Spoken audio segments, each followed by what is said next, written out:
así esta porción de las Escrituras. Uno de los fariseos rogó a Jesús que comiese con él, y habiendo entrado en casa del fariseo, se sentó a la mesa.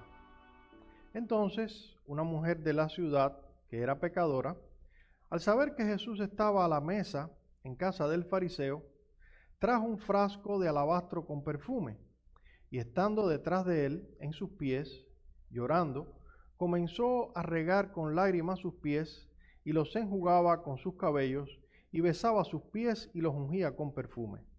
Cuando vio esto el fariseo que le había convidado, dijo para sí: Este, si fuera profeta, conocería quién y qué clase de mujer es la que le toca, que es pecadora.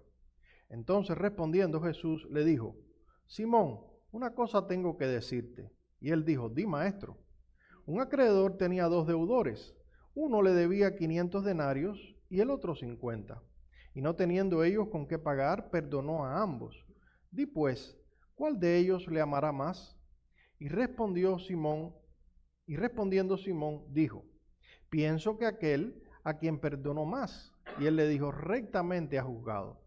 Y vuelto a la mujer, dijo a Simón: ¿Ves esta mujer? Entré en tu casa y no me diste agua para mis pies, mas ésta ha regado mis pies con lágrimas y los ha enjugado con sus cabellos.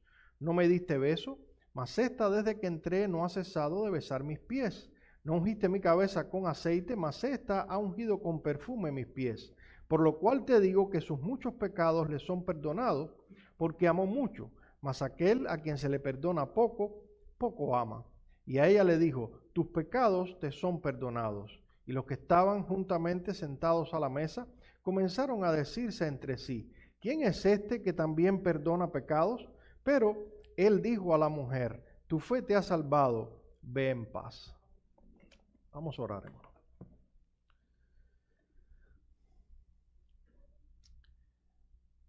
Padre, te damos gracias porque te hemos adorado en esta mañana. Hemos orado a ti, te hemos cantado. Pero ahora también queremos adorarte a través de la exposición de tu palabra, Señor. Concédenos que al exponer tu palabra y también al escucharla y a recibirla, nuestros corazones sean movidos a reconocer lo que tú has hecho en nuestras vidas. Padre, regálanos en tu gracia el escuchar tu voz en esta mañana, el ser animados a través de tu palabra.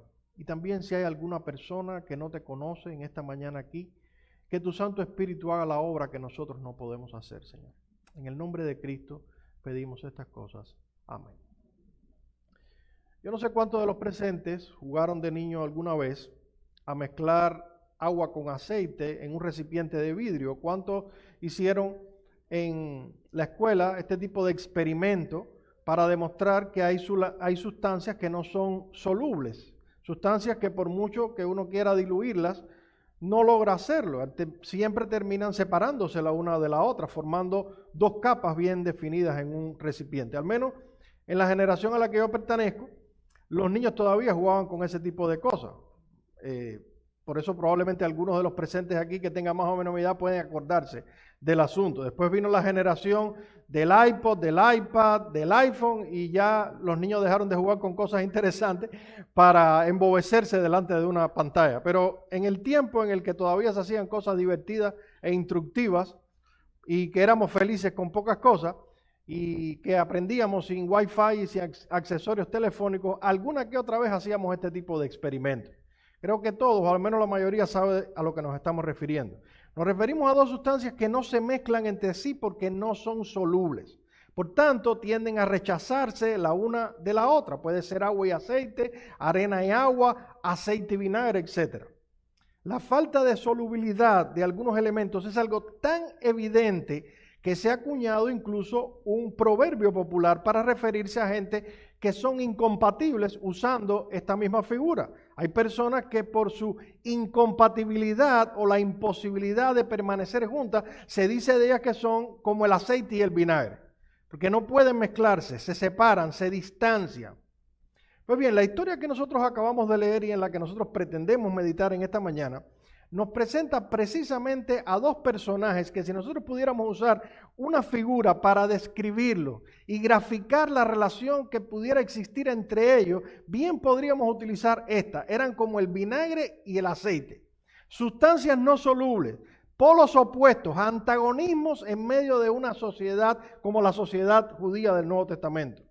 Los personajes principales de nuestra historia son un recalcitrante fanático judío religioso, un fariseo, y una mujer pecadora de la calle, una prostituta. Dos personajes que en tiempos de Jesús no se habrían relacionado bajo el mismo techo por ningún concepto. Casi hubiese sido más posible mezclar aceite y vinagre que mezclar a un fariseo con una prostituta bajo el mismo techo. Sin embargo, sorprendentemente, tenemos aquí una escena donde hay dos individuos de este tipo, dos individuos totalmente antagónicos que coinciden bajo el mismo techo en la presencia del glorioso personaje de Jesucristo. El escenario en el que ocurre este evento es la casa de Simón el fariseo, que según el verso 36 había invitado al Señor a participar de una cena o de un banquete en su casa. Un hombre religioso que representaba en esa época lo mejor de la sociedad desde el punto de vista humano, por supuesto, y una mujer públicamente pecadora que representaba lo más bajo y menospreciable dentro de esa misma sociedad. Los dos reunidos bajo el mismo techo en la delante de la persona de nuestro Señor Jesucristo. Y hermanos, debemos entender que un evento tan inusual como este no quedó recogido en las páginas del Nuevo Testamento por casualidad o de manera incidental.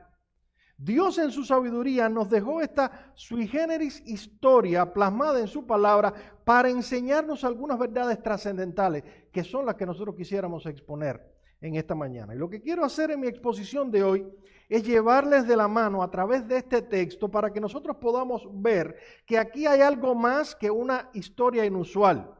Lucas registra esta narración en su evangelio porque en ella encontramos a Jesús develando la esencia misma de la fe cristiana, pero de forma práctica. Yo no sé cuántos recuerdan la conocida parábola del hijo pródigo, probablemente casi todo el mundo. En ella encontramos dos personajes con dos perspectivas diferentes ante el pecado y el perdón. Los dos hermanos, el hijo menor, que era un desastre, que se va de casa, que coge la parte de su herencia, la desperdicia y vuelve después arrepentido. Y el hijo mayor, que era educado, decente, un buen hombre, por decirlo de alguna manera, pero que se resiente y molesta con la compasión y la misericordia del padre. Y luego tenemos al padre, que es perdonador y compasivo. Bueno, nuestra historia trata de lo mismo que trata la parábola del hijo pródigo, pero con una diferencia. Lo del hijo pródigo era una parábola, es decir, una historia ficticia. Lo que tenemos en nuestra historia no es una historia inventada, es una historia real con personajes reales que existieron en realidad. Dicho de otra manera, esta historia es un testimonio práctico y visible de cómo en la vida real se ve el evangelio a la luz de Jesucristo. Para ver esto con más claridad, quiero que nos acerquemos a este testimonio práctico, viendo el relato y considerando cada uno de los personajes que componen este relato. Vamos a examinar en primer lugar el comportamiento de la mujer pecadora, vamos a examinar en segundo lugar el comportamiento de Simón el fariseo y vamos a examinar en tercer lugar el comportamiento de Cristo, que son los tres personajes principales de nuestra historia. Esos son los personajes, lo que vamos a hacer es mirar cómo se comportó cada uno en nuestra historia y luego vamos a traer algunas aplicaciones prácticas. Mi tesis, el resumen de todo lo que voy a decir aquí es el siguiente. El evangelio de la salvación solo puede ser apreciado, entendido y experimentado por terribles pecadores. El evangelio de la gracia, el evangelio de la salvación, solo puede ser apreciado, entendido y experimentado por terribles pecadores. Mire, si se le olvida todo lo demás que yo voy a decir y usted se acuerda de esta oración, pues yo cumplí mi objetivo. Ahora déjenme demostrarles mi tesis mientras analizamos juntos el comportamiento de cada uno de estos personajes en nuestra historia. El primero que vamos a analizar es el de la mujer, el comportamiento de la mujer pecadora. Es innegable que aunque había muchas cosas que alejaban a esta mujer del fariseo. No obstante, había algo que los dos personajes tenían en común. Y es que ambos estaban interesados en conocer a Jesucristo, en acercarse a Cristo. Es evidente que Simón estaba interesado en la persona de Cristo. De hecho, Lucas nos dice en el verso 33 que este individuo rogó al Señor que comiese con él. Según los eruditos en el idioma griego, la estructura gramatical de este versículo 36 no indica simplemente que Simón le dijo al Señor un día que pasó por su casa, ven y come conmigo, sino más bien habla de una acción continua, repetitiva e insistente. El verbo rogar está en tiempo imperfecto, lo que habla de algo que comenzó y no terminó. Y debe ser traducida la frase más bien como, y le rogaba o suplicaba una y otra vez que comiese con él. Es la idea. Simón estaba muy interesado en que el Señor viniera a su casa. Y él le insistía una y otra vez en que Cristo viniera a comer a su hogar. Es evidente que si Simón estaba interesado en acercarse a Jesús, no obstante, la mujer de nuestra historia estaba mucho más interesada que él. Ella manifestó en esta historia un profundo interés por conocer al Señor. Y eso lo demuestra con el hecho de que ella estuvo dispuesta a pasar por encima de grandes obstáculos para llegar a casa de Simón el fariseo. De hecho, cuando leemos la historia rápidamente, nos percatamos de que esta mujer escogió el momento más inoportuno y el lugar más inapropiado para encontrarse con Jesús. Sin duda, la casa de un fariseo era el último lugar en el mundo donde una mujer de su tipo hubiese querido estar. Y eso podemos estar muy claros de eso. Aquello era un disparate de marca mayor, una gran temeridad de su parte. Estaba metiéndose en la boca del lobo, en el lugar en Jerusalén, o en Israel, donde iba a ser más despreciada, pública y abiertamente despreciada. A veces uno hace cosas estúpidas y las hace por desconocimiento, pero a veces las hace porque no les queda más remedio. Yo recuerdo, estando en España hace un tiempo atrás, yo quería comprarle a alguien un regalo, una camiseta del Real Madrid. Así que decidí ir a una tienda de artículos de fútbol para conseguir la camiseta. Pero como yo no sigo el fútbol, ni sé nada de deportes, no me di cuenta de un pequeño detalle. Es que yo estaba en Barcelona y estaba yendo a una tienda del Barça a comprar una camiseta del Real Madrid. Si usted es como yo y no sabe nada de fútbol ni entiende nada del fanatismo de los futbolistas, por lo menos anote esto. El último lugar donde usted puede ir a buscar una camiseta de Real Madrid es una tienda en Barcelona del equipo del Barça. Pueden bien apedrearlo si usted hace eso. Y la casa de un fariseo era el último lugar donde una mujer de mala vida podía intentar ir a buscar sus respuestas espirituales. Sin duda alguna, aquellos fariseos podían apedrearla. Lo hubieran hecho fácilmente. Aquello era un disparate de marca mayor. La casa de un fariseo en la época de Cristo no era para nada el lugar idóneo para una mujer de su reputación, mucho menos para que ella fuera allí a desbordarse en afectos para con el Señor Jesucristo. Para los fariseos, las mujeres, aunque no fueran de mala reputación, simplemente por el hecho de ser mujeres, ya eran en el mejor de los casos un mal necesario. Esa es la visión que los fariseos tenían de las mujeres, un mal necesario. De hecho, el Talmud babilónico recoge una serie de oraciones conocidas como las bendiciones matutinas, que no eran más que plegarias que todo buen judío debía decir cada mañana y que en la boca de un buen fariseo nunca faltaban estas plegarias. Una de esas oraciones matutinas que todo buen fariseo decía cada mañana, dice así, está recogida en el Talmud babilónico. Dice así esta oración: bendito eres tú, Señor nuestro Dios, Rey del universo. Bendito eres tú que no me has hecho gentil, bendito eres tú que no me has hecho esclavo, bendito eres tú que no me has hecho mujer. Esa era la perspectiva de un judío. Ahora, la perspectiva del fariseo todavía era peor. Para él ser mujer era una desgracia. De hecho, muchas sinagogas antiguas, en ellas, las mujeres no tenían acceso. Y si tenían acceso en algunas, era en un lugar segregado o arriba mirando por una celosía, pero no tenían participación en el mismo sitio, donde tenían participación los hombres a la hora de exponerse a la palabra y demás. Incluso hoy en día en Israel, en la práctica religiosa judía, uno puede ver todavía vestigios de esa separación de hombres y mujeres. Mi esposa y yo estuvimos en Jerusalén hace como 2 años y algo, y queríamos ver el muro de las lamentaciones.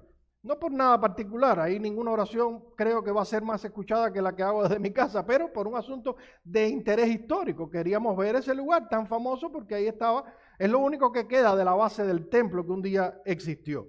Íbamos muy entusiasmados hacia el muro de las lamentaciones y cuando fuimos a pasar, alguien nos dijo, no, pero usted sí puede pasar, pero ella tiene que ir para otro lado. Ella tiene asignado un lugar aparte donde las mujeres van, que es un lugar más pequeño, separado por una barrera, debe ponerse algo por encima, no puede ir con los brazos descubiertos. Usted sí puede pasar, pero en el caso de ella no. Y esa perspectiva de segregación de la mujer que vemos todavía hoy en día en el contexto judío era mucho más notable y extremista en la época de Jesús. Así que esta mujer debió saber muy bien que no sería bienvenida en aquella reunión de hombres religiosos en casa de Simón el fariseo. Sin dudas lo sabía. Ahora, si a eso le sumamos el tipo de mujer que era ella, entonces eso le pone la tapa al pomo, como dicen los gringos, la cereza al pastel. Si algo le interesaba a un fariseo era mantener una apariencia externa de moralidad, de buenas costumbres. Eran capaces de llegar a actitudes realmente ridículas solamente por mantener una buena reputación. Ellos no hablaban con cualquiera, no se mezclaban con cualquiera y mucho menos invitaban a cualquiera a su casa. Imagínense cómo debió ser el recibimiento de aquella mujer en casa de Simón el fariseo. Según nos dice el verso 37, ella era pecadora. Lucas pone mucho cuidado en añadir esta aclaración en el pasaje. En el flujo natural del pasaje, bien pudo haber dicho en el verso 37, miren y lean conmigo. Entonces una mujer de la ciudad, al saber que Jesús estaba a la mesa en casa del fariseo, trajo un frasco de alabastro con perfume. Pero Lucas no dice eso. Lucas dice, verso 37, entonces una mujer de la ciudad que era pecadora, lo pone como el énfasis, se sepa qué tipo de mujer, al saber que Jesús estaba en la casa del fariseo, trajo un frasco de alabastro con perfume. Esta frase mujer pecadora no estaba indicando simplemente que esta mujer era una hija de Adán y como hija de Adán había heredado la corrupción que todos heredamos. Como somos pecadores, usted y yo.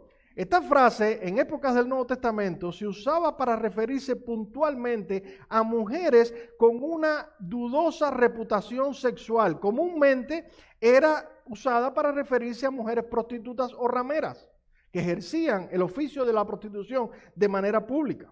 Así que con mucha más razón, la presencia de aquella mujer en medio de un grupo de religiosos extremistas en casa de Simón debió ser sumamente repulsiva y desagradable a los ojos de ellos. Y con toda certeza deben habérselo hecho saber. Sin embargo, no hubo ningún obstáculo capaz de detener a aquella mujer, ni el menosprecio de los moralistas que estaban allí reunidos, ni la humillación de que la vieran llorando públicamente cargada por su pecado, ni ninguna otra cosa, ni aun el peligro de ser expulsada al que ella se enfrentaba. Nada de eso la detuvo. De hecho, no sabemos cómo se las ingenió una mujer de su reputación para penetrar en la casa de un fariseo. Simplemente se dice en los versos 37 que ella escuchó que Cristo estaba en el lugar y lo próximo que se nos narra es que ella está parada detrás del Señor derramando un frasco con perfume. ¿Cómo entró ella donde estaba Cristo? En casa del fariseo. No lo sabemos, no tenemos ni la menor idea. Pero podemos estar seguros de que estuvo dispuesta a vencer muchísimos temores. Ahora, en medio de todo eso, su necesidad de Cristo era tan grande que ella hubiera estado dispuesta a hacer cualquier cosa con tal de llegar a aquel que tenía la solución para su problema. No importaba lo que tuviera que pasar. Ella sabía que ahí había alguien que tenía la solución para su problema y ella iba a hacer lo imposible para llegar a él. Quizás alguien se pregunte, bueno, ¿y cuál era el asunto que ella tenía? ¿Qué es lo que pasaba con esta mujer? ¿Por qué estaba tan desesperadamente buscando a Cristo? ¿Cuál era el problema que ella intentaba solucionar? Bueno, una lectura superficial del texto nos va a dejar ver con claridad cuál era el problema de ella. Solo hay que observar, hermano, qué es lo que más se resalta en el texto acerca de esta mujer y vamos a darnos cuenta cuál es el problema que la quejaba. Noten que a pesar de que esta es una historia con personajes reales, ni siquiera se dice el nombre de esta mujer. Se dice el nombre del fariseo, pero el nombre de ella no se menciona. Y no se menciona porque se quiere dar la referencia de quién ella es por lo que ella hace y por el problema que tiene. Se nos dice que lo que caracterizaba a esta mujer básicamente es que era una pecadora. Ese era su problema principal. Observen, porque es muy interesante el énfasis en el texto. Para todo el mundo ella simplemente era eso, la mujer pecadora. Primero, para la sociedad en la que ella vivía, ella era simplemente una mujer pecadora. Observen el verso 37. Entonces una mujer de la sociedad, una mujer de la ciudad, que era pecadora, y la idea es públicamente pecadora, al saber que Jesús estaba a la mesa, vino con un frasco de alabastro. Ella era social y públicamente conocida como una pecadora, así la veía la sociedad.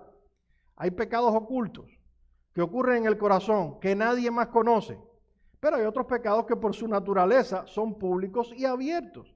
Y ser una prostituta, al menos en la sociedad del Nuevo Testamento, era uno de esos pecados públicos y abiertos. Ella estaba marcada social y públicamente como una pecadora. Ahora, no solo por la sociedad, también por los religiosos de la época. Para ellos, ella también era una pecadora. Vean el verso 39, cómo Simón el fariseo se refiere a ella. Dice, cuando vio esto el fariseo que le había convidado, esto es a Jesús, no a ella, dijo de sí, si fuera profeta, conocería quién y qué clase de mujer es la que le toca, que es pecadora. Y uno puede ver en las palabras de Simón, no solo la convicción religiosa de que aquella mujer era una pecadora, sino el desprecio y la falta de gracia en sus palabras hacia ella. Hermano, qué triste cuando la religión nos vuelve duros e implacables hacia los pecadores. Cuando en vez de hacernos sensibles hacia ellos, nos vuelve duros e implacables y se nos olvida que los pecadores que están fuera necesitan la misma gracia que un día nosotros necesitamos. Así que según la sociedad, aquella mujer era pecadora. Según los religiosos de la época, aquella mujer era pecadora, pero lo más importante de todo, según el mismo Jesús, aquella mujer también era pecadora. Dice el Señor en el verso 47, por lo cual te digo que sus muchos pecados le son perdonados. Puede que a usted no le importe lo que diga la sociedad y puede que no le importe lo que digan los religiosos, pero cuando el que está hablando es el Señor, ya la cosa cambia. Y aquí Cristo dice que esta mujer era pecadora, pero dice más que eso. Dice que era muy pecadora, dice sus muchos pecados. Así que definitivamente esta mujer era una pecadora, una pecadora. Entre paréntesis, hermanos, ¿ven cómo se puede tratar con gracia a los pecadores? Y eso no significa necesariamente ser hipócritas y no decirle lo que han hecho, porque aquí Cristo le está diciendo, tú has pecado y has pecado mucho. Sin embargo, se lo está diciendo en conexión con el perdón y se lo está diciendo con gracia. A veces no es lo que se dice, sino cómo se dice.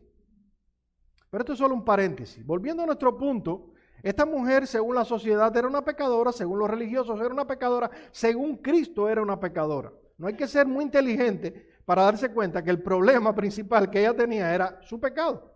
Era su pecado.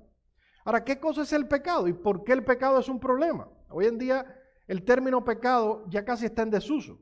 En algunos contextos se ha vuelto casi que una palabra prohibida porque dice que hace sentir culpable a la gente y que la culpa lo que hace es afectar psicológicamente a las personas.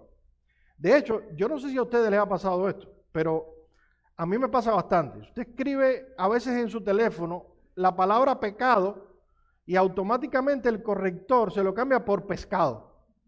Pecado y le ponen pescado. Y yo digo, ¿será casualidad o es intencional que están tratando de hacer desaparecer la palabra pecado del diccionario de la lengua española? Ahora, más allá de lo que diga nuestra sociedad, o más allá de lo que diga quien lo quiera decir, la Biblia habla abiertamente del pecado y habla abundantemente de él.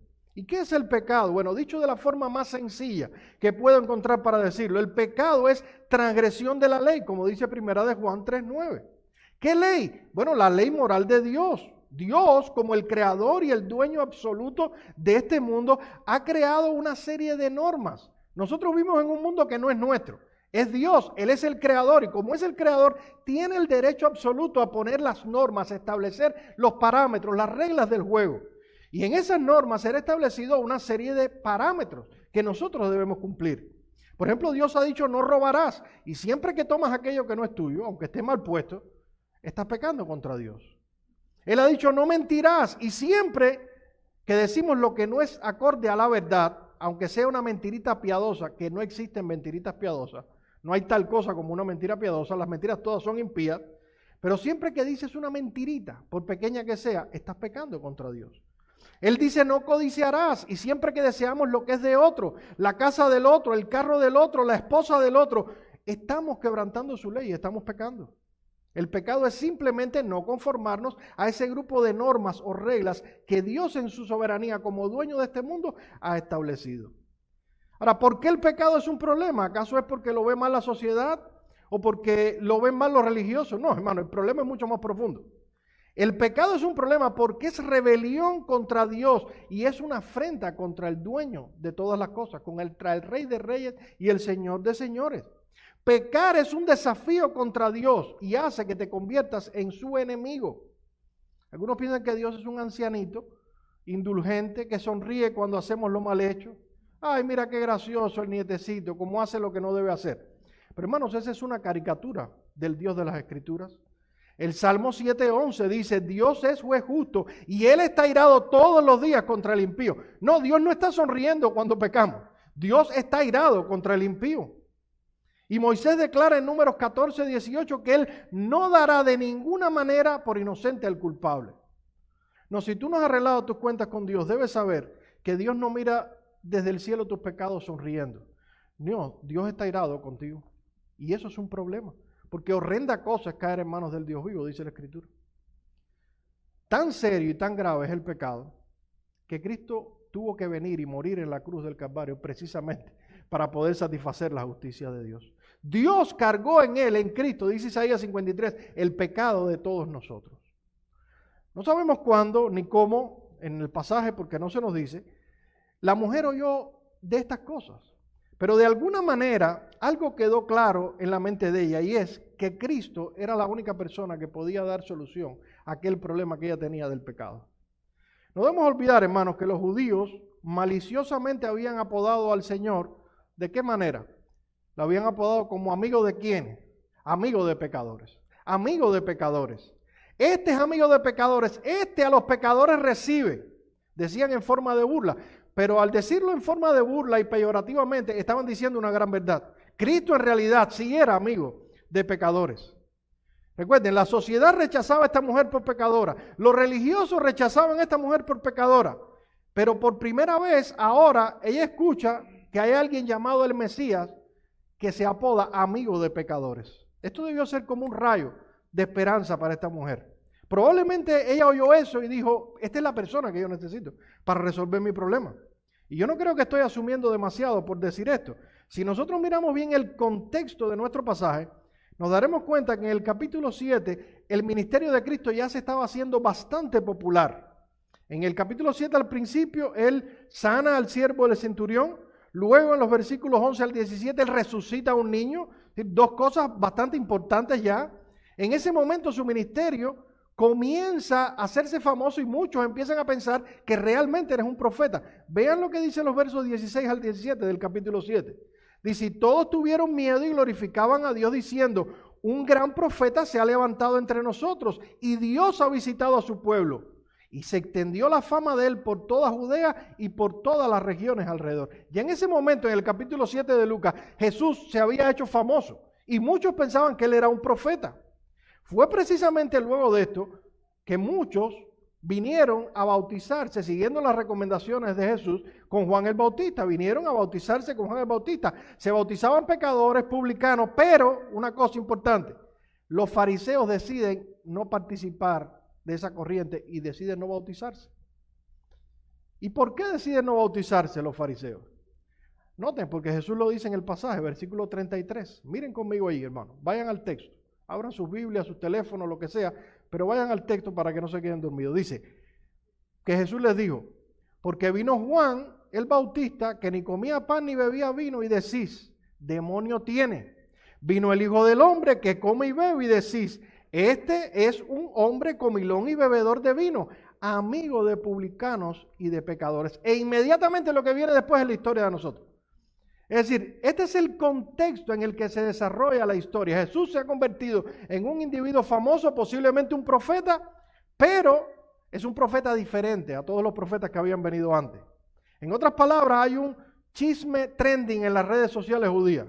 ¿El chisme cuál es? Bueno, que hay un profeta que está dando señales de profeta, pero no es del grupo de los religiosos. Este es del grupo de los pecadores y de los publicanos. No se reúne con los religiosos, se reúne con los pecadores y los publicanos. Y créanme, hermano, que aunque no había Facebook ni Instagram, siempre la gente se las ha agenciado para diseminar cosas malas de los demás. Para eso siempre hay un recurso. Y esto debió haber corrido como pólvora. Ahora, con ese ambiente de trasfondo, yo me imagino que cuando esta mujer oyó decir, Jesús va a estar en casa de Simón el fariseo, ella dijo, yo tengo que conocer a ese hombre. Porque si es un profeta que ha resucitado niños, que ha sanado personas y es amigo de pecadores, eso es lo que yo necesito. Eso es lo que yo necesito.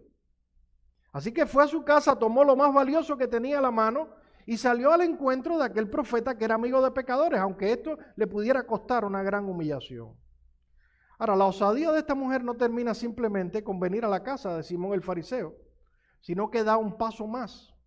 Dice los versos 37 y 38, entonces una mujer de la ciudad, que era pecadora, al saber que Jesús estaba en la mesa en casa del fariseo, trajo un frasco de alabastro con perfume y estando detrás de él a sus pies llorando, comenzó a regar con lágrimas sus pies y los enjugaba con sus cabellos y besaba sus pies y los ungía con perfume. Esto debió ser un escándalo en casa del fariseo. Ahora, ¿por qué esta mujer se comportó de un modo tan extraño? ¿Acaso es que tenía algún tipo de desquiciamiento emocional? ¿Algún tipo de desbalance mental o psicológico?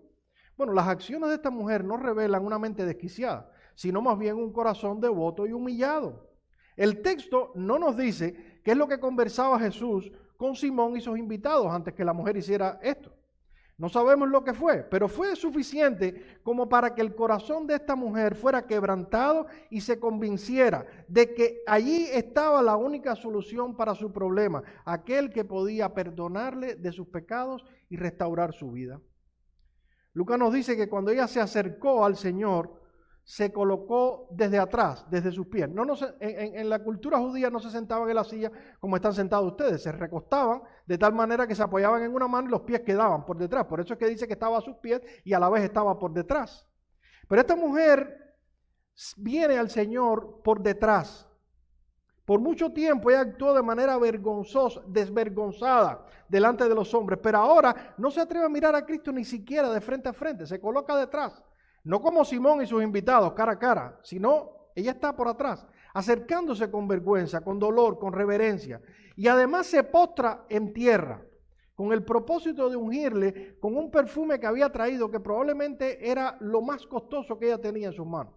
Los frascos de alabastros eran muy exclusivos y se destinaban para guardar perfumes muy caros. Por Marcos 11:5, donde hay una escena similar, donde otra mujer trajo un perfume similar a Jesús, sabemos que un perfume de ese tipo podía llegar a costar 300 denarios.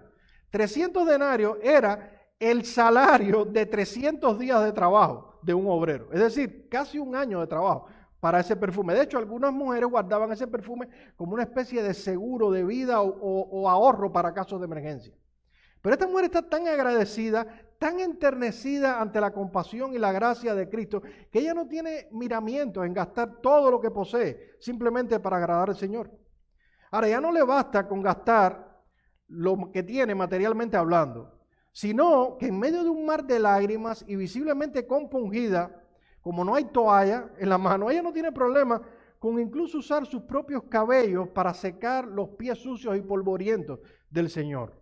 A lo mejor los hombres no entendemos aquí la profundidad de este acto que hizo ella, pero para las mujeres que están aquí probablemente esto tenga mucho más significado. El cabello es algo muy importante para las mujeres. ¿Tú quieres ver las habilidades deportivas de una mujer que se pase la mañana haciéndose el pelo en la peluquería y que a la hora de bajarse del carro esté lloviendo? Yo he visto mujeres romper récords de 100 metros con obstáculos para librarse de que su pelo se le ponga así eléctrico. Bueno, el impacto que Cristo había tenido en aquella mujer pecadora era tan profundo que no le importaba nada ni nadie. No le interesaba la opinión del fariseo, No le interesaba gastar allí sus mejores posesiones, no le interesaba su apariencia, su peinado, su maquillaje corrido, sus lágrimas, no le interesaba nada de eso. Esto es un cuadro genuino, hermanos, de lo que sucede cuando un alma encuentra real y genuinamente a Cristo. Cuando un alma encuentra real y genuinamente a Cristo, todo pierde relevancia. Es como la parábola del hombre que encontró la perla de gran precio. ¿Se acuerdan de esa parábola? Él vendió todo lo que tenía para comprar el terreno donde estaba la parábola, porque él entendía que aquello era más valioso que todo lo que él podía tener en la vida. Y nada era más importante y valioso en aquel momento para aquella mujer pecadora que haber descubierto a Cristo. Por eso llegó a cabo aquel excéntrico, desbordado y emotivo acto de adoración. Porque lo que tenemos ahí, hermanos, no es una mujer desquiciada, es una mujer adorando a Cristo. Eso es adoración. Ahora bien, es aquí cuando entra en escena el segundo personaje de nuestra historia, Simón el fariseo. Y así como consideramos la conducta de la mujer pecadora, vamos a considerar ahora la conducta de Simón, un poco más brevemente. La conducta de Simón el fariseo. Los fariseos, como ya mencionamos, pertenecían al más prominente grupo religioso judío del Nuevo Testamento. Eran individuos excesivamente moralistas que estaban tan apegados a un grupo de ritos, normas y dogmas que pensaban de sí mismos que era gente muy especial, autosuficiente, y en su orgullo entendían que ellos estaban por encima de toda la sociedad. Teniendo en cuenta esto y viendo la manera en la que Simón reaccionó en esta historia, queda claro que su interés por Cristo era de una naturaleza muy diferente al interés de la mujer. Aquella mujer había venido al Señor porque era consciente de su pecado, veía que la única posibilidad de solucionar su pecado, de solucionar su problema, era Cristo.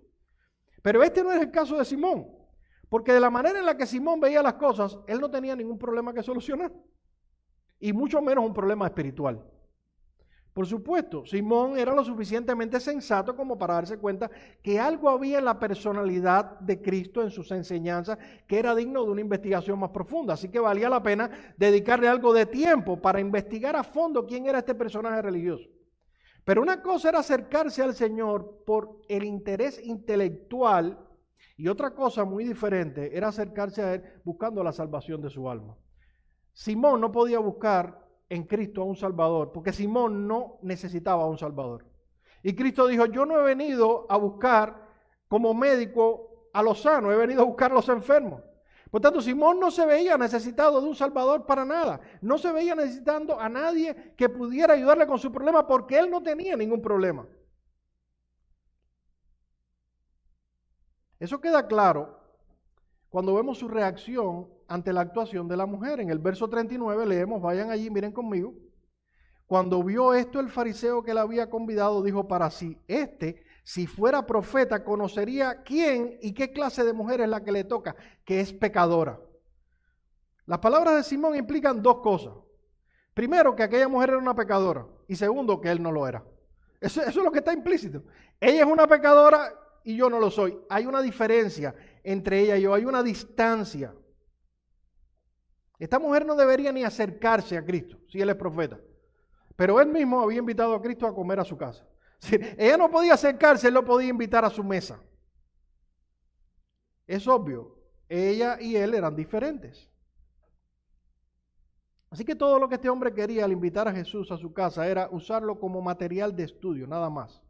Y esto se hace claramente por la forma en la que él trató a Jesús. Simón trató a Jesús de una manera decente, de una manera diplomática, pero no fue cálido y afectuoso en ningún sentido. Tampoco vemos en Simón ese tipo de tensión que se genera cuando uno invita a alguien importante a su casa. Si usted invita a comer a su casa a un familiar, un pariente cercano, usted está relajado. Pero si usted es una jovencita que invita a comer a su casa por primera vez a su novio, créanme que eso genera una tensión tremenda. Usted quiere que la casa esté limpia, que todo esté recogido, que nada salga mal en la cena, porque a usted le importa esa persona. Pero no vemos nada de eso en el caso de Simón. La manera en la que él se comportó nos revela lo que Cristo significaba para él. De hecho, hay algunos comentaristas y predicadores que están convencidos de que Simón llevó al Señor a su casa precisamente para hacerlo sentir mal y humillarlo. Como buen fariseo, lo que estaba buscando era la ocasión para hacerle una encerrona al Señor. ¿Por qué algunos llegan a esa conclusión? Bueno, porque Simón ni siquiera manifestó las maneras o los modales elementales de la cultura en cuanto al aprecio y al respeto y a la hospitalidad. Vayan conmigo a los versos 44 y 46, donde el propio Señor le dice esto a Simón. Dice, vuelto a la mujer, dijo a Simón, ¿ves esta mujer? Entré en tu casa y no me diste agua para mis pies, mas ésta ha regado mis pies con lágrimas y los ha enjugado con sus cabellos. No me diste beso, mas ésta desde que entré no ha cesado de besar mis pies. No ungiste mi cabeza con aceite, mas ésta ha ungido con perfume mis pies. Había una especie de protocolo en la cultura judía que eran normas básicas y elementales de hospitalidad, que implicaban por lo menos tres cosas. Primero, saludar con un beso de bienvenida. Era un asunto de educación, aún entre hombres, se daban un beso de bienvenida. Segundo, ofrecer agua para lavar los pies. Las carreteras no estaban pavimentadas y se usaban sandalias, así que uno llegaba con los pies sucios y era de buena educación poner una vasija con agua y una toalla. Y en tercer lugar, proveer un poco de aceite para la cabeza, para refrescar por el calor. Estas cosas no eran nada extraordinario. Estas cosas eran normas habituales de aprecio y gentileza hacia cualquier persona que invitaras a tu hogar. Sin embargo, nada de esto estuvo presente en el caso de Simón. De ahí que muchos opinen que Simón, más que hacerle un banquete a Jesús en su honor, lo que pretendía era hacerle pasar un mal rato. Hacerle saber que no era bienvenido en su casa. Es como si usted lo invitan a una casa y cuando usted va a sentarse a la mesa, nota que hay un plato de menos. Y todo el mundo se siente y ocupa su plato y usted se quedó ahí mirando para todos lados. Luego van a invitarlo al café y a todo el mundo le pregunta, ¿usted quiere azúcar o crema? Y a usted nadie le pregunta. Y luego van a la sobremesa, a la sala y hay asientos para todo el mundo y usted se queda de pie. En mi país dicen, a buen entendedor con pocas palabras basta. Definitivamente quieren hacerle un desaire y algo parecido es lo que tenemos aquí. Este hombre ni siquiera se tomó el trabajo de darle a Cristo los modales más esenciales o las atenciones más esenciales que implicaba la cultura judía. A todas luces, hermanos, Simón lo que estaba intentando transmitir a Jesús era que él podía relacionarse con él de tú a tú, sin tanto protocolo y sin tanta pleitesía. Si ella, la mujer, si es una pecadora y si puede tirarse al piso y puede secarte con sus cabellos y puede hacer eso porque ella es una pecadora, pero tú y yo puedo tratarte de tú a tú. Hermanos, qué triste historia. ¿Te imaginas lo que es tener al creador del universo, al dador de la vida, sentado en la mesa de tu casa y en vez de caer en adoración a sus pies, que tú dediques tus esfuerzos simplemente a analizarlo como un objeto de estudio teológico? Déjeme decirle que el caso de Simón no es único en su tipo. Hay mucha gente que simplemente se acerca a la iglesia, al cristianismo, a la religión, pensando que esto se trata simplemente de buenas costumbres, de saber un poco más de la Biblia. Qué pena. Qué pena que tengas la oportunidad de conocer al dador de la vida, de adorarle, y tú te dediques a estas tonterías. Ahora, si Simón tuvo desde un principio dudas acerca de quién era Jesucristo, cuando él vio lo que la mujer hizo, esas dudas fueron totalmente despejadas. Noten el verso 39 una vez más, ya lo hemos leído, pero vale la pena leerlo de nuevo. Simón dijo dentro de sí, si fuera profeta, conocería quién y qué clase de mujer es la que le toca, que es pecadora. Si hasta este instante Simón tenía una opinión reservada de Cristo, al menos quizás él albergaba la idea, bueno, este no será el Mesías, pero quizás es un profeta. Luego que Jesús se deja tocar y adorar por aquella mujer, él dice, definitivamente este no es nada. Un profeta, imposible. Si fuera profeta, él sabría quién es esta mujer y sabría qué clase de vida ella ha vivido. Sin embargo, Simón estaba sacando conclusiones precipitadas, porque en realidad Cristo no solo sabía la vida de aquella mujer, sino sabía aún lo que él estaba pensando. Así que Cristo decide darle una lección, y esto nos lleva al tercer cuadro de nuestra exposición. Ya vimos a la mujer, vimos a Simón, vamos a ver ahora el comportamiento de Jesús.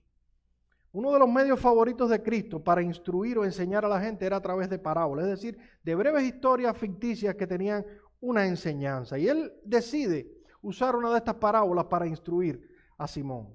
Dice a partir del verso 40, pueden ir conmigo a leer, por favor. Entonces respondiendo Jesús le dijo, Simón, una cosa tengo que decirte. Y él le dijo, di maestro. Y dos cosas breves aquí, interesantes. Por una parte, vemos que Lucas dice que Jesús respondió a Simón, pero en realidad Simón no le había preguntado nada a Cristo. Él simplemente estaba pensando dentro de sí. Y qué sorpresa debió llevarse cuando Cristo le dijo, tengo que decirte una cosa, Simón. Yo no te he preguntado nada. Y respondiéndole, dice Juan. Pero lo que Lucas quiere demostrar aquí es que Cristo en realidad sí era un profeta, que sí sabía lo que Simón estaba pensando y que sí le iba a dar una lección al respecto. Lo otro que llama la atención aquí es la hipocresía de este hombre.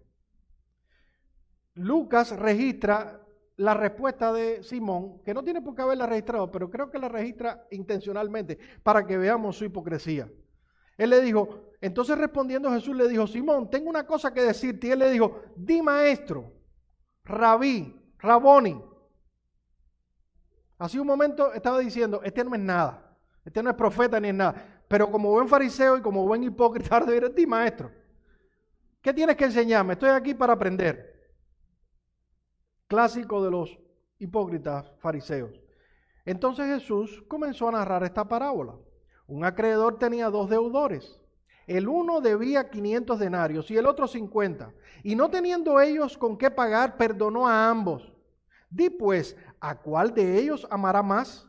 Respondiendo Simón dijo, pienso que aquel a quien más perdonó. Y él le dijo, rectamente ha juzgado. El Señor responde a Simón con esta narración, que se conoce como la parábola de los 2 deudores. Un acreedor tenía 2 deudores. Uno debía 500 denarios y otro debía 50 denarios, el 10% de la deuda del primero. Un denario, recuerden, era lo que se cobraba un obrero, lo que cobraba un obrero durante un día, un jornal de trabajo. Así que uno debía trabajar 50 días para pagar la deuda, el otro debía trabajar más de un año para poder pagarla. El Señor le pregunta, dime Simón, ¿cuál de los 2 crees que amará más al acreedor si decide perdonarle? A lo que Simón le responde, pienso que aquel al que le perdonó más. Y el Señor le dice, rectamente ha juzgado. Aquel a quien se le perdona más, amará mucho. Ahora es importante, hermano, que seamos cuidadosos al interpretar esta parábola aquí. Yo me pregunto, ¿qué es lo que quería enseñar el Señor aquí con esta parábola? Porque una interpretación descuidada de esta parábola podría llevarnos a pensar que el Señor lo que está es justificando la falta de amor de Simón y diciendo, mira, como a ti se te ha perdonado poco, pues entonces yo entiendo que tú no me ames y que no me recibas y que tú no me agasajes o no me agasajes. No sé ahora cómo se dice, cualquiera que sea la palabra. Podemos llegar a esa conclusión, pero esa es una conclusión errónea. Esta no es la idea del texto. Está claro por la explicación del propio Señor que el deudor que tenía 500 denarios representaba a la mujer y que el que tenía 50 representaba al fariseo y que el acreedor es Dios y la deuda es el pecado. Ahora noten algo interesante aquí. Cristo no dice que uno debía 500 denarios y que el otro no debía nada. Él dice que los 2 debían, los 2 eran deudores. Y también dice que ambos estaban en el mismo problema. ¿Cuál? Ninguno de los 2 podía pagar. Así que ambos eran deudores y ninguno de los 2 podía resolver su problema de la deuda. Aquí de facto el Señor lo que está haciendo es aclarando la mente de Simón el fariseo. En su opinión este hombre se creía justo, se creía bueno y por ende pensaba que no tenía ninguna deuda con Dios. Pero Cristo le aclara y le dice, Simón, tú sí tienes pecado, tú sí eres un deudor y eso te hace estar en igualdad de condiciones con esta ramera. Tú no has pecado en la misma magnitud que ella ha pecado, pero tú eres un deudor delante de Dios. Y tú también estás imposibilitado de pagar tu deuda. Y eso es lo primero que Simón debía entender, hermano. Aunque aquel hombre era decente, honrado, de buena reputación, aunque externamente nadie podía quizás acusarlo de robo, de asesinato, de adulterio público, aún así él era un pecador. Simón tenía que entender la triste realidad que todos en algún momento hemos quebrantado la ley de Dios. Primera de Juan 1:10 dice, si decimos que no tenemos pecado, hacemos a Dios mentiroso y la verdad no está en nosotros. ¿Por qué hacemos a Dios mentiroso? Porque Dios ha dicho que todos hemos pecado. Dios ha dicho que no hay hombre que haga el bien en la tierra siempre y nunca peque. A lo mejor tú no has pecado pública y desvergonzadamente como aquella mujer ramera, pero igual has pecado en tu mente. Igual has pecado con tus motivaciones, igual has pecado con tus actitudes. Y eso te convierte en un deudor igual que ella. Simón, al igual que muchos quizás aquí, debían comprender que ser un tipo decente y moralmente intachable no nos hace ser librados de estar en deudas con Dios. Un deudor que necesita desesperadamente la misma gracia salvadora que las prostitutas, los drogadictos y los homosexuales que están de la parte de afuera. Mi amigo que estás aquí, quizás como en el caso de este fariseo moralista, tú puedes decir también: yo nunca he asesinado, yo nunca he robado, yo nunca he engañado a mi cónyuge, y eso te hace pensar que no estás en deuda con Dios. Pero mira, no te engañes, porque Dios no simplemente mira lo que está delante de sus ojos, Él mira el corazón. ¿Y sabes qué? Dios conoce tu envidia, Dios conoce tu codicia, Dios conoce tu amargura, Dios conoce tu enojo, Dios conoce tu lujuria, y eso te hace tan culpable delante de Él como la prostituta y el asesino que vive en la esquina. Simón no entendió esto, y como no lo entendió, terminó menospreciando a Cristo y rechazándolo. Hermanos, qué lamentable. Qué lamentable tener la salvación en tus manos, sentada en tu casa, y por ese sentir de autojusticia, de creerte que eres bueno, de creer que no has ofendido a nadie, que no has hecho nada malo, que por eso tú termines despreciando la salvación que ha venido a tu casa. Pero con la mujer pecadora la historia terminó de otra forma. Si Simón hubiese entendido lo que aquella mujer entendió, hubiera podido recibir lo que ella recibió. ¿Qué recibió? Vean el versículo 48 en adelante. Y a ella le dijo: tus pecados te son perdonados. Y a los que estaban sentados a la mesa comenzaron a decir entre sí: ¿quién es este que también perdona pecados? Pero él dijo a la mujer: tu fe te ha salvado, ve en paz. Hasta este momento el Señor había estado hablando con aquel fariseo, pero ahora se vuelve a la mujer y le dice: mujer, tus pecados te son perdonados, tu deuda, tu gran deuda ha sido saldada, tus adulterios, tus fornicaciones, tus engaños han sido perdonados, y desde ahora te digo que has sido salvada y que te puedes ir en paz. Se borró la deuda, borrón y cuenta nueva. Y debemos imaginar cuán consoladoras debieron ser aquellas palabras para aquella agobiada y atribulada mujer. Escuchar: tus pecados te son perdonados, tu fe te ha salvado, vete en paz. Esta mujer había venido compungida y humillada a Cristo a buscar perdón. Y lo encontró, hermano, porque la Biblia dice que al corazón contrito y humillado Jesús no desprecia. Algunos han intentado usar esta historia para tergiversar el Evangelio. Acuden al verso 47 y dicen que esta mujer fue salvada como resultado del amor que tuvo por Cristo. Porque Cristo dice: por lo cual te digo que sus muchos pecados le son perdonados, porque mucho amó. ¿Por qué fueron perdonados los pecados de la mujer? Dicen algunos: bueno, porque amó mucho. Ella amó, le trajo dádivas a Cristo, lo adoró, y por tanto, como resultado, Cristo la perdonó. Pero esa conclusión contradice el sentido general del pasaje. Eso era precisamente lo que creía Simón el fariseo, y es lo que Cristo está confrontando. Pero por otro lado, también contradice las palabras del propio Jesús. Vean que en el verso 50, Él dice que fue lo que salvó realmente a esta mujer. Él le dijo: ¿qué cosa? Tu fe te ha salvado, no tus obras, tu fe te ha salvado. El evangelio de la salvación es por fe, es creyendo, es depositando nuestra confianza en Cristo, en su justicia. No es por nada que hagamos o que podamos hacer. Pero William, ¿no dice el texto que esta mujer amaba a Cristo? Sí, por supuesto, pero Juan, en 1 de Juan 4:16, nos da la clave para entender eso. ¿Qué dice 1 de Juan 4:16? Nosotros le amamos a Él, ¿por qué? Porque Él nos amó primero. Esa es la razón. ¿Cómo podemos obtener perdón divino? Simple y llanamente, reconociendo que somos pecadores, reconociendo que no podemos hacer nada por nuestros pecados y confiando en la sangre de Cristo Jesús. Si venimos humillados como vino esta mujer, podemos obtener perdón para nuestros pecados. Bien, hermanos, hasta aquí llega la historia de esta mujer pecadora, de Simón el fariseo y su encuentro con Jesús. Hay muchas otras cosas que pudiéramos decir, pero no tenemos tiempo para ello. Quisiéramos terminar al menos trayendo 3 aplicaciones prácticas. Primero, quiero dirigirme a aquellos que están aquí hoy y que no han arreglado todavía sus cuentas con Dios. Para ustedes, aprendemos de esta historia que no importa cuán grande sea tu pecado, no obstante, Cristo te puede perdonar. Esta mujer era una mujer pecadora, pública y desvergonzadamente pecadora, pero entendió que su maldad le llevaría a la ruina y buscó el perdón de Cristo y hubo perdón para ella. Lo importante, mi amigo, no es el tamaño de tu pecado, lo importante es el tamaño de tu arrepentimiento. Eso es lo que importa delante de Dios. Dice la Biblia, deje el impío su camino y el hombre inicuo sus pensamientos y vuélvase a Jehová, el cual será amplio en perdonar. Sí, nuestro Dios es un Dios amplio en perdonar, no es estrecho, es amplio en perdonar. Así que no importa la magnitud de tu pecado, nuestro Dios es amplio en perdonar si vienes a Él arrepentido. Pero en segundo lugar, también aprendemos de esta historia que no importa cuán pequeño sea tu pecado, tú también necesitas el perdón de Cristo. No importa cuán grande sea, Él te puede perdonar, pero no importa cuán pequeño sea, igual lo necesitas. Y esto es importante para los niños, los adolescentes, los jóvenes que están aquí. A lo mejor nunca han tomado un arma y han matado. A lo mejor nunca han robado en un banco. Pero igual han pecado contra Dios y necesitan la salvación que hay en Cristo. Ahí tenemos el caso de Simón. Un tipo de buena reputación, intachable. Un religioso con costumbres apropiadas, lleno de buenas tradiciones. ¿Y qué le dijo Cristo? Cristo le dijo, Simón, no te hagas ilusión.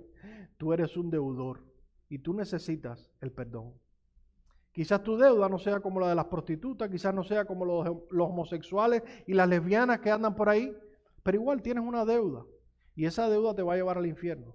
Decía alguien que los que se ahogan en la orilla, igual se ahogan. En un naufragio da lo mismo que usted se ahogue a 10 millas hacia adentro que se ahogue a media milla, igual se ahoga. Así que lo importante aquí es entender que necesitas de Cristo, cualquiera que sea tu pecado, sea grande o sea pequeño. Ahora quiero terminar simplemente dirigiéndome a los que están aquí en esta mañana y que en breve vamos a participar de la cena del Señor. Mis hermanos, si algo nos enseña este texto que acabamos de considerar es qué gran Salvador tenemos en Cristo. Tenemos un Salvador que fue y sigue siendo amigo de pecadores, que se complace en continuar salvando prostitutas, ladrones, drogadictos, mentirosos. El caso de esta mujer no es un caso único. Dice la Biblia que esto éramos algunos de nosotros.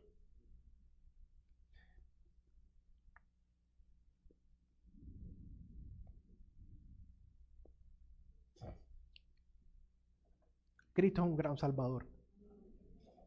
Nosotros vamos en breve a participar de la cena y lo que buscamos recordar con esta participación básicamente es recordar el evento que marcó nuestra salvación, a través del cual Dios, a través de Cristo, prometió, juró por la sangre del pacto eterno, nunca más acordarse de nuestras transgresiones y no volver a traer a colación nuestros pecados. Nosotros tenemos un gran Salvador. Aprovechemos este tiempo de la Santa Cena y recordemos, hermanos, de dónde Cristo nos sacó y hagamos como esta mujer, que esto sirva como gasolina para nuestra adoración, para nuestro reconocimiento de lo que Dios ha hecho por nosotros. John Newton, el autor de Sublime Gracia, quien después de ser un traficante de esclavos terrible y un hombre muy malvado, dice que al final de sus días estaba conversando con uno de sus amigos y le dijo, mi mente casi se ha ido por completo, pero hay dos cosas que todavía recuerdo. Por un lado, que soy un gran pecador y por otra, que Cristo es un gran Salvador. Amén. Vamos a orar.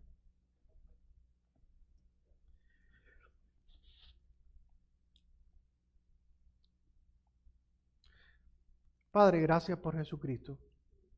Gracias por la obra tan maravillosa que hizo en nosotros. Y no la que hizo, sino la que todavía hace cada día, Señor.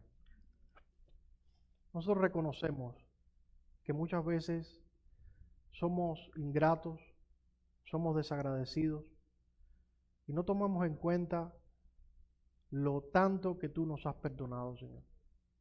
Te pedimos que tú pongas en nosotros un sentir adorador, como el de aquella mujer. Señor, que pongas en nosotros la gratitud y que pongas en nosotros también la confianza y la dicha que hay en saber que hemos sido perdonados de una vez y para siempre. Gracias por lo que has hecho en nuestras vidas.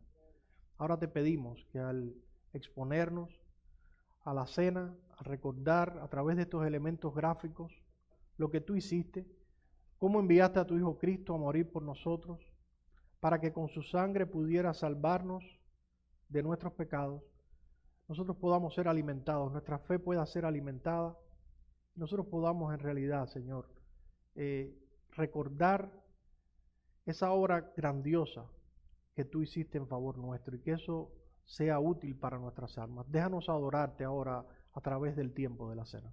En el nombre de Cristo lo pedimos. Amén.